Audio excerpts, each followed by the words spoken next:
குறித்த அண்மை செய்தியை பார்க்கிறோம். கடந்த 24 மணி நேரத்தில் அதிகபட்சமாக நாகை மாவட்டம் கோடியக்கரையில் 32 சென்டிமீட்டர் மழை பதிவாகியிருக்கிறது. நேற்றைய தினம் அதிகபட்சமாக 25 சென்டிமீட்டர் மழை என்பது பதிவாகியிருந்தது. இதே பகுதியில் இன்று கடந்த 24 மணி நேரத்தில் அது 32 சென்டிமீட்டராக மழைப்பொழிவு இருந்திருக்கிறது. இதேபோல் அதிகபட்ச மழைப்பொழிவு குறித்த விவரங்கள் பல்வேறு பகுதிகளில் வெளியாகி இருக்கின்றன. தித்வா புயலினுடைய வேகம் என்பது தற்போது 5 கிலோமீட்டராக குறைந்திருக்கக்கூடிய நிலையில் வானிலை ஆய்வாளர் பிரதீப் ஜான் அது வலுவடைந்து விட்டதாக தெரிவித்திருக்கிறார். இந்த நிலையில் அது ஆழ்ந்த காற்றழுத்த தாழ்வு மண்டலமாக மெதுவாக அதே பகுதியில் நகர்ந்து வருகிறது. அது சென்னையை நோக்கி வரக்கூடும் என்றும் அந்த நேரத்தில் காற்றும் மழையும் இருக்கக்கூடும் என்றும் எதிர்பார்க்கப்படுகிறது. இருந்தபோதும் அது புயலினுடைய தன்மையிலிருந்து ஆழ்ந்த காற்றழுத்த தாழ்வு மண்டலமாக மாறியிருப்பதாக சொல்லப்பட்டிருக்கக்கூடிய நிலையில் வானிலை மையத்தின் அண்மை தகவலை பார்க்கிறோம். அதேபோன்று கடந்த 24 மணி நேரத்தில் அதிகபட்சமாக காரைக்காலில் 19 சென்டிமீட்டர் மழை என்பது பதிவாகி இருக்கிறது. நாகை மாவட்டத்தில் தித்வா புயலின் தொடக்கத்திலிருந்தே கனமழை மற்றும் அதிக அளவிலான மழைப்பொழிவு என்பதை பார்க்க முடிகிறது. 2 தினங்களுக்கு முன்பு தொடங்கிய மழை நேற்றைய தினம் அங்கு ரெட் அலர்ட் விடுக்கப்பட்டிருந்த நிலையில் அதிகபட்ச மழைப்பொழிவு குறித்த விவரங்கள் பல்வேறு மாவட்டங்களில் பதிவாகி இருக்கின்றன. நாகை மாவட்டத்தில் 11 சென்டிமீட்டர் அதிகபட்சமாக பதிவாக இருக்கக்கூடிய நிலையில் கோடியக்கரையில் 32 சென்டிமீட்டராக மழைப்பொழிவு இருந்துள்ளது. கூடுதல் தகவல்களோடு செய்தியாளர் லிபிகா இணைந்திருக்கிறார். அவரிடம் பேசலாம். லிபிகா, இப்போ புயலினுடைய வேகம் அப்படிங்கிறது குறைந்திருக்கு, ஆழ்ந்த காற்றழுத்த தாழ்வு மண்டலமா மாறி இருக்குன்னு பிரதீப் ஜான் சொல்லியிருக்கிறாரு. 24 மணி நேரத்தினுடைய அதிகபட்ச மழை பொழிவும் நமக்கு வெளியாகி இருக்கு. தற்போதைய நிலவரம் என்ன? காயத்ரி, டிட்வா புயலானது இலங்கையை உருவாகி தற்போது தொடர்ந்து வடகடலோரம் நோக்கி நகர்ந்து வருகின்றது. நேற்று முழுவதும் டெல்டா மாவட்டங்களை ஒட்டி வேதாரண்யத்திலிருந்து மிக அருகில் நிலை கொண்டிருந்த டிட்வா புயலானது தற்போது காரைக்காலுக்கு மிக அருகில் தற்போது அந்த புயல் என்பது நிலை கொண்டிருக்கின்றது.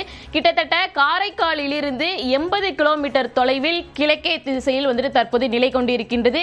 சென்னையை பொறுத்தவரை சென்னையிலிருந்து 250 கிலோமீட்டர் தொலைவிலும் புதுவையிலிருந்து கிட்டத்தட்ட 160 கிலோமீட்டர் தொலைவில் தெற்கு தென்கிழக்கே தற்போது நிலை கொண்டிருக்கின்றது.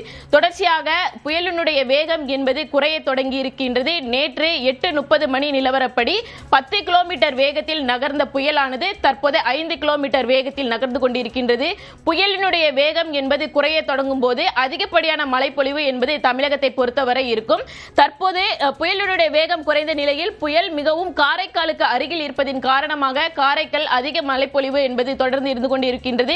நேற்றைய தினத்தை பொறுத்தவரை கூட நாகப்பட்டினம் மாவட்டம் கோடியக்கரையில் கடந்த 24 மணி நேரத்தை பொறுத்தவரை அதிகபட்சமாக 32 சென்டிமீட்டர் மழைப்பதிவு பதிவாகி இருந்தது. அதே போன்று தற்போது காரைக்காலில் மிக கனமழையாக 19 சென்டிமீட்டர் மழை பதிவாகி இருக்கின்றது. தொடர்ச்சியாக இது வட திசையிலே நகர்ந்து சென்னையை நோக்கி நகர்ந்து கொண்டிருக்கின்றது. இன்று நண்பகலுக்கு பிறகு சென்னையை பொறுத்தவரை அதிக கனமழைக்கு எதிர்பார்க்கலாம். இருப்பினும் பெரிய அளவில் தாக்கம் இருக்குமா அப்படின்னா ஒரு கேள்விக்குறிதான். பெரிய அளவில் தாக்கம் இருக்காது. ஏற்கனவே இலங்கையினுடைய நிலப்பகுதியில் அது முழுவதுமாக அதனுடைய சக்தியை இழந்த நிலையில் தற்போது அது மீண்டும் பலவீனம் அடைந்து மறுபடியும் அது நகர்ந்து வருகின்றது. தொடர்ச்சியாக இது கடல் பகுதியிலே நகர்ந்து வருவதின் காரணமாக தமிழகத்திற்கு பெரிய அளவில் பாதிப்பு இல்லை என்றாலும் மிக கனமழை முதல் ஓரிரு இடங்கள்ல அதிக கனமழைக்கு இன்றைய தினம் வாய்ப்பு இருக்கின்றது.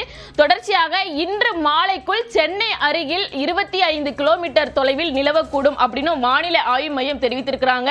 தொடர்ச்சியாக இது தெற்கு ஆந்திர பிரதேச கடற்கரை நோக்கி நகர்ந்தாலும் சென்னைக்கும் புதுச்சேரிக்கும் இணையாக இது கடலிலே நிலவக்கூடும் அப்படிங்கிற ஒரு தகவலை தற்போது வானிலை ஆய்வு மையம் தெரிவித்திருக்கிறாங்க. இன்றைய தினத்தை பொறுத்தவரை வடகடலோர மாவட்டங்கள்ல ஓரிரு மாவட்டங்கள்ல தரைக்காற்று என்பது அதிகபட்சமாக 80 கிலோமீட்டர் வரை வீசக்கூடும் என கணிக்கப்பட்டிருக்கின்றது. தொடர்ச்சியாக ராணிப்பேட்டை, திருவள்ளூர் ஆகிய 2 மாவட்டங்களுக்கு இன்றைய தினம் ரெட் அலர்ட் என்பது விடுக்கப்பட்டிருந்த நிலையில் மற்ற மாவட்டங்களை பொறுத்தவரை மிக கனமழை என்பது பதிவாகக்கூடும் என தெரிவிக்கப்பட்டிருக்கின்றது. தற்போது காரைக்காலுக்கு மிக அருகில் இருக்கக்கூடிய இந்த டிட்வா புயல் காரணமாக காரைக்காலில் இன்றைய தினம் முழுவதும் மிக கனமழைக்கு வாய்ப்பு அதிகம் இருக்கின்றது. தொடர்ச்சியாக இது நகரக்கூடிய இந்த வடகடலோர மாவட்டங்களாக இருக்கக்கூடிய சென்னை, திருவள்ளூர், காஞ்சிபுரம், செங்கல்பட்டு ஆகிய மாவட்டங்களில் இன்று நாள் முழுவதுமே நம்ம ஒரு மிக கனமழையோ ஓரிரு இடங்கள்ல அதிக கனமழையை நாம் எதிர்பார்க்கலாம். காயத்ரி, நன்றி லிபிகா. தற்போதைய விவரங்களுக்காக வானிலை மையத்தின் கூடுதல் தகவல்களோடு மீண்டும் இணையலாம்.